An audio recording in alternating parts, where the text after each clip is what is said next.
레위기 7장 1절에서 21절 말씀을 붙들고 감사로 화목제물을 드리는 제사장이라는 말씀 제목 가지고 함께 은혜를 나누도록 하겠습니다. 이제 레위기 7장 21절을 끝으로 이제 제사장이 번제로 시작하여 그 화목제물까지 그 제사를 섬기는 그 제사장의 입장에 대한 규례를 우리가 살펴보고 있습니다. 자, 이 가정이 이스라엘 한 사람 그 예배자의 삶과 무엇이 좀 구별되는가?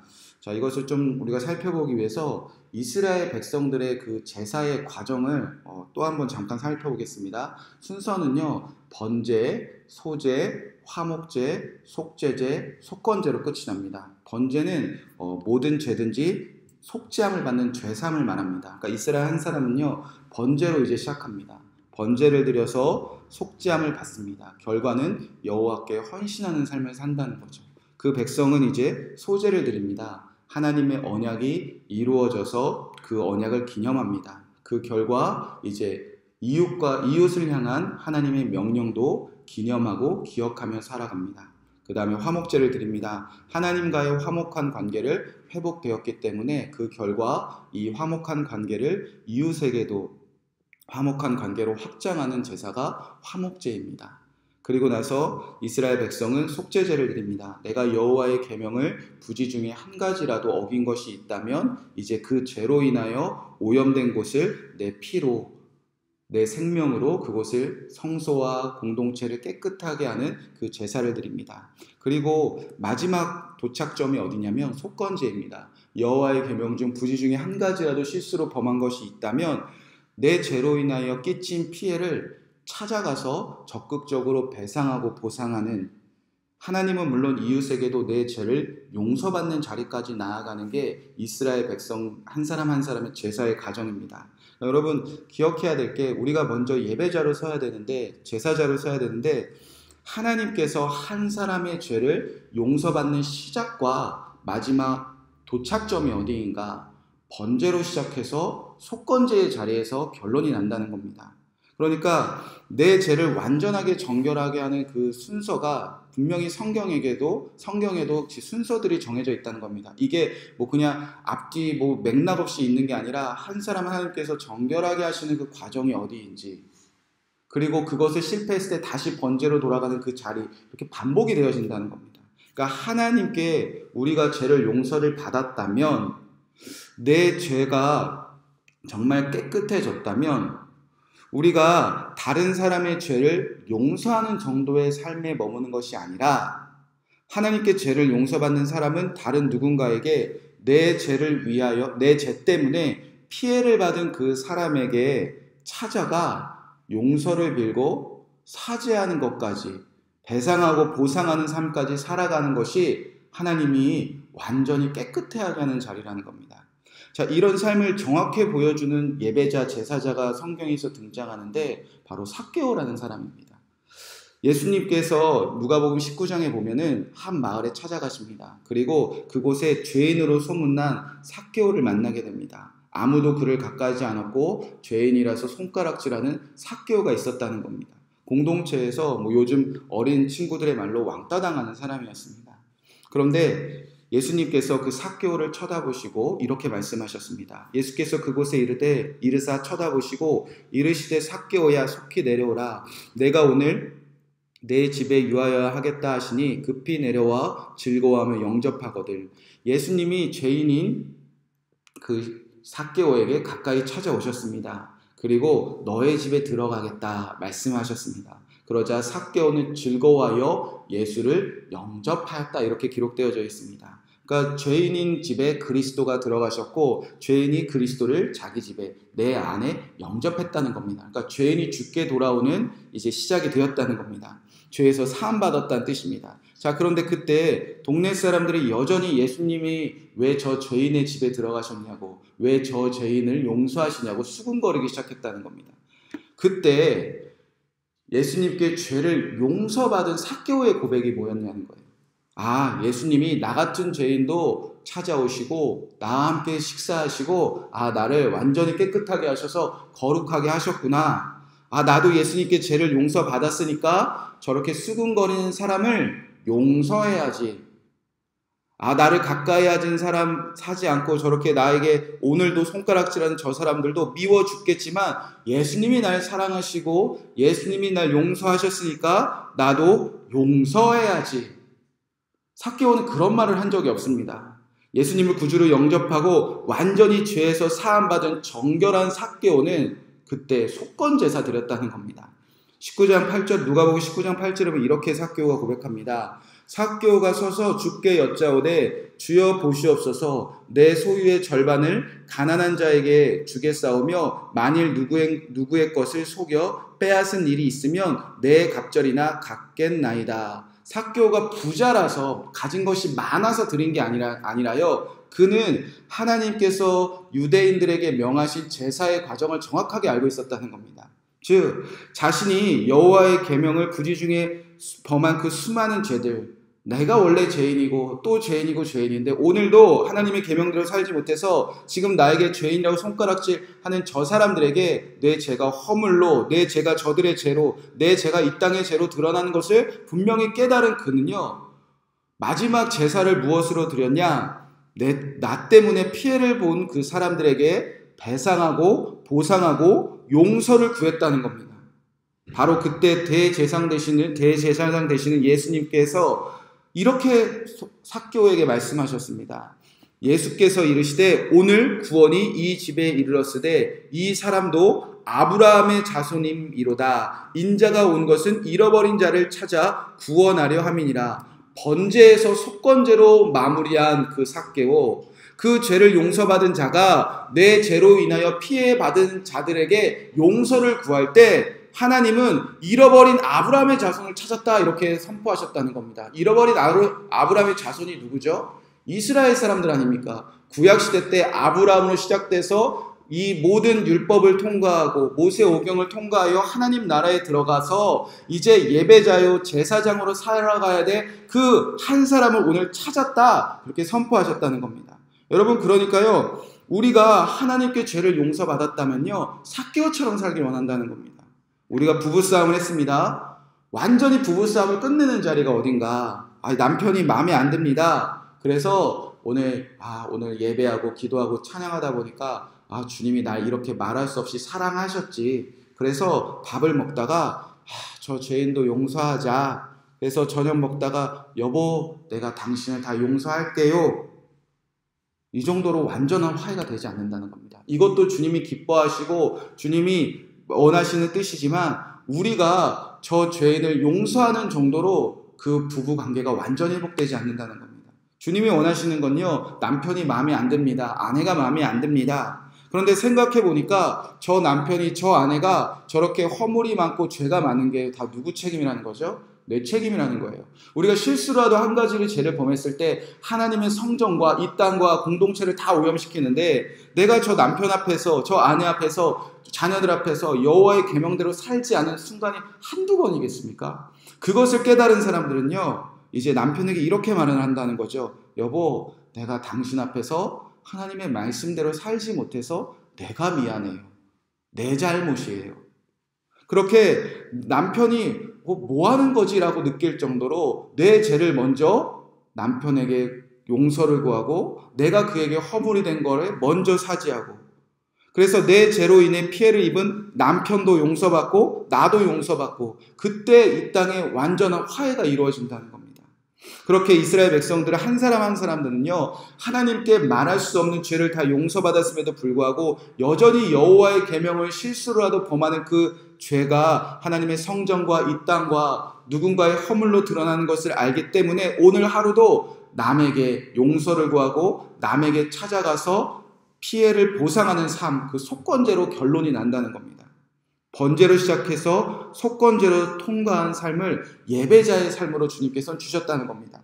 자, 이제 이 예배자의 삶을 통과해서 이제 5가지의 제사를 다 보고 제사장을 어떻게 살지? 그리고 제사장의 삶이 시작된 사람들의 결론은 조금 다릅니다.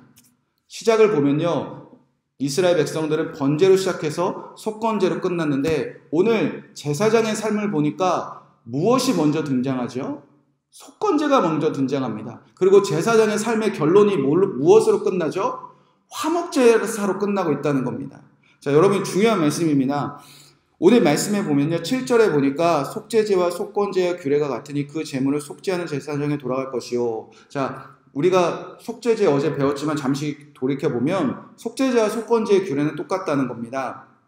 그래서 오늘 말씀 살펴보면요, 1절부터 10절까지 쭉 읽어보면 속죄제사의 제물을 제사장이 다 먹었던 것처럼 속건제사의 제물도 제사장이 다 먹습니다. 거룩해졌다는 거죠. 속죄제처럼 제사장은 여호와 앞으로 한 사람 누구든지 끌고 가면 죄에서 용서받을 것이다 확신을 주는 자리에 서 있다는 겁니다. 그래서 누구든지 이제 죄에서 용서받은 그 사람, 내가 하나님의 성전과 공동체에 피해를 준 것이 드러난 그 한 사람, 그러나 이 한 사람 이제 죄가 없습니다. 모든 사람 앞에서 이제 부정하다고 손가락질 받지 않아도 됩니다. 그것을 보여주기 위해서 그 사람이 거룩해졌다는 것을 보여주기 위해서 이제 먹고 그것을 갖게 된다는 겁니다. 누구든지 여호와 앞에서 거룩하고 이제 부정하지 않으니 마치 제사장이 그것을 손으로 만지고 그것을 먹고 그것을 입에 넣는 것처럼 하나님이 거룩하시다고 하는 그 한 사람, 우리에게 피해를 줬지만 하나님의 성전과 나와 우리 가족과 공동체에 피해는 줬지만 그가 거룩하니 이제 이전처럼 만지고 함께 먹고 마시며 그와 함께 살아가라. 제사장이 그렇게 보여준다는 겁니다. 그래서 이 제사장의 마음에는요, 8절에 이런 한 구절이 정확하게 들어가져 있다는 겁니다. 사람을 위하여 번제를 드리는 제사장, 이렇게 써 있다는 겁니다. 그러니까 우리가 제사장이라면요, 물론 하나님을 위하여 우리가 살아가지만 우리 주변에 우리 가족과 이웃과 공동체와 성도들을 위하여 그 한 사람을 위한 마음을 가진 사람이 누구냐? 제사장이라는 겁니다. 제사장을 하나님을 위해서 섬겨야 합니다. 그러나 사람을 위한 마음으로 오늘 살아갑니다. 여호와 앞에서 죄를 받은 한 사람이 다시 가정과 교회와 공동체와 직장과 학교 그 어디에서 부정한 자로 낙인 찍히지 않고 예전처럼 공동체와 그 한 사람이 화목하게 살아가기 위한 마음으로 제사장은 늘 하나님과 사람을 위한 마음으로 여호와 앞에 서 있다는 겁니다. 그래서 제사장은요, 그 한 사람을 위하여 속건제사를 드립니다. 이 사람 거룩해졌습니다. 이제 공동체로 돌아가세요. 그리고 나서 제사장의 결론이 무엇인가? 이제 화목제사를 드린다는 겁니다. 그래서 11절에 보면은 예배자와 규례에 다르게 속건제가 먼저 등장하고 화목제사가 나중에 등장하는 겁니다. 11절에 보면 여호와께 드릴 화목제물의 규례는 이러하니라. 그래서 화목제사를 드리는 제사장의 규례를 쭉 읽다 보면요, 눈에 띄는 단어가 등장하는데 감사함, 감사제물, 감사함, 또 감사함. 12절에 보면 만일 그것을 감사함으로 드리려면 또 12절 후반부에 그 감사제물과 함께 드리고 또 15절에 보면 감사함으로 드리는 화목제물의 고기를 드리는 그날에는 먹을 것이요 조금이라도 이튿날 아침까지 두지 말라. 그러니까 제사장은요, 사람을 위하여 저 사람 거룩해졌습니다, 그것을 보여주는 것, 거기서 그치는 것이 아니라 제사장은요, 언제 가장 감사가 넘치냐? 여러분이 지금 제사장으로 잘 살아가고 있다면 여러분의 삶 속에서 가장 감사가 막 샘솟듯이 솟을 때가 언제냐? 한 사람이 하나님과 화목하고 이웃과 화목해지는 것을 내가 내 눈으로 직접 볼 때, 여러분 그때 제사장은요, 말할 수 없이 기뻐한다는 겁니다. 말할 수 없이 감사한다는 겁니다. 누구든지 내가 저 한 사람을 위하여 속건 제사를 잘 섬겼습니다. 그리고 저 한 사람이 이제 거룩해졌다, 부정하지 않다, 그것을 모든 공동체에게 다 보여주고 살아갑니다. 그래서 그 한 사람이 하나님과도 화목하며 가정에서나 교회에서나 직장에서나 학교에서나 예정처럼 화목하게 지내는 것을 볼 때 제사장은요, 감사가 넘친다는 겁니다. 여러분, 그것이 제사장의 삶이라는 겁니다. 자신의 죄를 위하여 죄를 고백하고 누군가에게 피해를 준 사람에게 찾아가서 용서하는 그 한 사람을 위하여 그 앞에서 여호와 앞에 서 있으며 그 사람이 이제 사람들과의 관계가 화목해질 때 제사장은 말할 수 없이 감사가 넘치는 사람이라는 겁니다.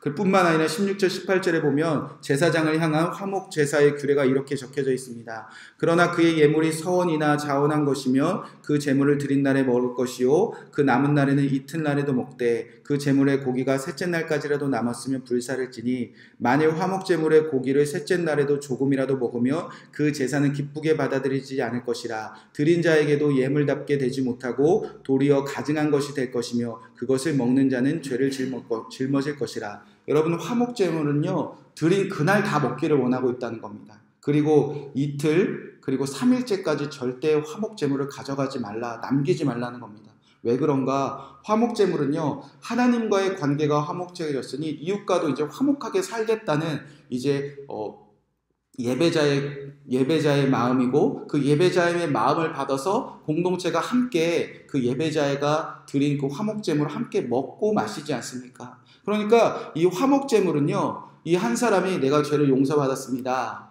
그리고 이제 내가 다 피해를 보상했습니다, 그러니까 이웃과 함께 내 재물을 나누겠습니다, 그런 마음으로 들었는데, 이 사람도 그 나누는 것이 인색하거나 아깝거나, 그리고 그것을 함께 먹는 사람도 함께 먹고 마시는 것에 그날 마음을 다하지 못했다는 겁니다. 여러분, 이스라엘 백성들이 지금 한두 명이 아니잖아요. 수백만의 사람들이 함께 모여 있는데 이 사람이 내가 당신들과 화목하게 살겠습니다 라고 드린 그 고기가 사라지지 않고 있다는 겁니다. 하루가 지나도 이틀이 지나도 그리고 썩어버리고 있다는 겁니다. 완전한 화해가 이루어지지 못하고 있다는 거죠. 속건제를 드리고도 피해를 보상을, 내가 죄를 용서받겠다고 속건제를 드리고 이제 화목제물로 나아가려고 하는데 이 사람의 마음에도 지금 걸림이 있는 거고요. 그 사람을 받아들이는 공동체에도 지금 걸림이 있다는 겁니다. 그래서 제물이 하루가 이틀이 지나도 사라지지 않는다는 겁니다. 그래서 어떻게 되죠? 이것이 예물답지 못한다. 완전한 화목이 이루어지지 않는다는 겁니다. 그래서 제사장은요, 그 화목이 이루어지지 않는 그 제물들은요, 다 불살르고 버리라, 이렇게 선포되어져 있다는 겁니다. 그리고 나서 어떻게 돼 있냐? 19절 21절에 보면은 만일 누구든지 부정한 곳, 사람이 부정이나 부정한 짐승이나 부정한 곳 가증한 무슨 물건이라도 만지고 여호와께 속한 화목제물의 고기를 먹으면 그 사람도 자기 백성 중에서 끊어질 것이요. 하나님과 화목하게 된 한 사람을 우리가 기뻐하며 살아가는데, 감사하며 살아가는데, 하나님께 화목된 그 공동체가 이웃과도 화목하게 된 것을 기뻐하며 감사하고 살아가고 있는데, 그것에 조금이라도 부정한 영향을 미칠 수 있는 것은 제사장을 다 끊어내고 제사장은 다 멀리하게 하는 사람이라는 겁니다. 사랑하는 성도 여러분, 한 예배자의 삶은 번제로 시작해서 속건제로 끝나지만 제사장의 삶은 번제로 시작하여 속건제 드린 그 한 사람이 화목해지는 것을 기뻐하는 삶으로 끝난다는 겁니다. 여러분, 우리의 삶이 때로는 말할 수 없이 괴로울 때가 있습니다. 제사장의 삶은요, 괴로울 때가 있습니다. 언제 괴로운가? 가정에서 남편과 아내가 화목하지 않으면요, 제사장들은 괴로워합니다. 부모와 자녀가 화목하지 않으면 제사장은 감사가 말라버립니다. 형제자매가 화목하지 않은 것을 볼 때 제사장의 마음은 찢어지고 괴로워합니다. 어제 화목했는데 오늘 부정해지면, 어제 화목하자고 해놓고 오늘 또 싸우는 것을 보면요, 제사장은요 마음을 찢고 괴로워한다는 겁니다. 제사장이 아닌 이 세상 사람들은요 쉽게 이혼하고 쉽게 갈라지고 화목하지 않으려고 애쓰지 않고, 그리고 도저히 감당할 수 없는 마음으로 가정이 깨어지고 갈라졌을 때 남들은 그것에 대해서 조금도 이상해하거나 속상해하거나 화내거나 그것에 대해서 별로 이상하게 생각하지 않습니다. 요즘 깨어진 가정이 얼마나 많이 있습니까? 그런데 그것에 대해서 조금도 이상하게 생각하지 않는다는 겁니다. 그런데 제사장의 마음은 왜 이리 아플까요? 화목 제사를 드리지 못해서 감사가 메마르고, 저 속건제를 드려서 주님께 용서받은 그 사람들이 주님과 이웃과 가정 안에서 화목하지 못하는 것에 괴로워할 수밖에 없는 그 삶으로 초대되었기 때문입니다. 교회에서 보면 우리 안에 마음이 평화가 깨어질 때가 있습니다. 일주일에 한두 번 보는 교회 성도들인데 아무개 권사님과 아무개 집사님의 사이가 좋지 않은데 왜 그것을 바라보는 우리의 마음이 왜 괴롭죠? 목회자와 성도들이 화목하지 않은 것을 볼 때 왜 우리의 마음이 찢어지지요? 한 사람이 주님을 예수님 믿고 거룩한 그 속건 제사를 드리는 한 사람이 공동체 안에서 손가락질 받으며 소외된 것이 왜 성도들의 마음을 괴롭히죠? 우리는 왜 교회 함께 모여서 왜 사람들과의 관계가 화목하지 않을 때 왜 괴로워하면서도 교회를 떠나지 못하고 교회 안에서 화목을 위하여 기도하고 애쓰고 말씀 붙잡고 왜 오늘도 그렇게 사람을 위하여 살아가고 있죠? 우리가 제사장으로 부름받았기 때문입니다.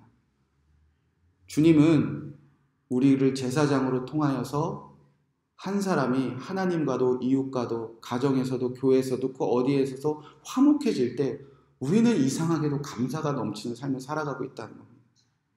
저와 여러분은 먼저 예배자로 부름받았습니다. 내가 번제를 통해서 죄사함 받았다면, 그래서 하나님께 관계가 회복되었다면 속건 제사를 통하여 혹시라도 나는 실수할 수밖에 없는 사람이니까 여러분이 누군가에게 내가 실수로 피해를 준 것이 있다면 찾아가서 먼저 용서를 구하는 게 주님이 원하시는 예배자의 결론점입니다. 그리고 그것이 통과돼야 여러분 진짜 제사장이 됩니다. 완전히 정결함을 받은 내가 사람과도 하나님과도 화목해져서 제사장으로 부름받았으니 이 예전의 나의 모습처럼 완전히 속죄함을 받아서 속건제로 사람들과 피해를 보상하고 찾아가서 먼저 용서를 구하지 못해서 오늘도 거룩하게 모든 사람들과 화목하게 지내지 못하는 그 한 사람을 속건제로 끝나는 것이 아니라 화목하게 그 한 사람을 인도하는 그 삶. 제사장은 그렇게 화목제로 끝난다는 겁니다. 저와 여러분 안에 이 예배자의 제사와 제사장의 결론이 오늘 하나님 안에서 아멘으로 이루어지기를, 혹시 부족한 부분이 있다면 오늘 이 말씀대로 우리가 결론 내기를 주님으로 간절히 축복의 말씀을 드립니다. 예배자는 번제로 시작하여 속건제로 감사하며 살아갑니다. 제사장은 번제로 시작하여 화목제로 감사하게 살아갑니다. 그 이스라엘 백성이 이곳에서 하나님 나라를 이루며 살아갑니다. 저와 여러분이 오늘도 예배자로 제사장으로 하나님 앞에서 화목하게 살아가시는, 그리고 한 사람의 화목을 감사하며 기뻐하며 살아가는 저와 여러분 되시기를 주님의 이름으로 간절히 축복의 말씀을 드립니다. 오늘 이 말씀 붙잡고 함께 기도하겠습니다. 첫 번째로 기도할 때 우리가 우리 안에